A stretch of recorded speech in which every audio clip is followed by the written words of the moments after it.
John 1:1, and it says, "In the beginning was the Word, and the Word was with God, and the Word was God." So first of all, when we take a look at the verse, when it says the Word was with God, actually shows the distinct persons. Actually, the verse doesn't even make any sense. It's like saying Johnny was with Tommy and Johnny was Tommy, which doesn't make any sense at all. Also, if we take a look at the Greek here as well, when it says the Word was with God, and the Word was God, actually, there should be an article before God, which is the Word was the God, and I will explain why in a second. So if you take a look at 1 John 4:8, it says, "Whoever does not love does not know God, because God is love." So actually, before love, there is no article, the.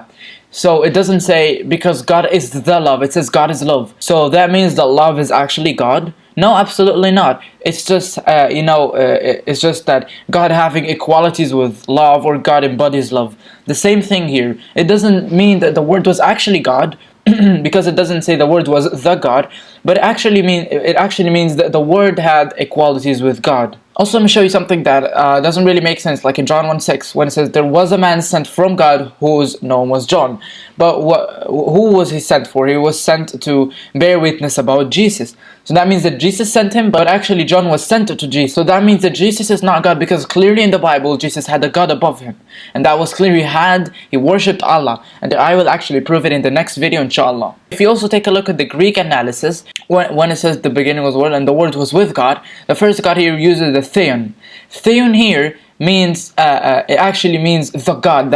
Actually means the God. But actually the second God used here, the word was God here, uses theos, and theos means a deity or divine, so both of them, they're definitely not the same. In John 1:18 says, "No one have ever seen God." It clearly shows that actually no one have ever seen God, but since Jesus was actually God, and he was fully God and fully human on earth, so people saw him, which doesn't make any sense. In Numbers 23:19 it said that God is not a man that he should lie, nor is son a man that he should change his mind. In Numbers 23:19 it clearly shows that God is not a man, because God doesn't lie like humans and doesn't change his mind like humans. Also in the Old Testament, since the same God in the Old Testament is the same God in the New Testament, in Hosea 11:9 it says that God is not a man. It's so clear. You believe that Jesus was 100% man and 100% God.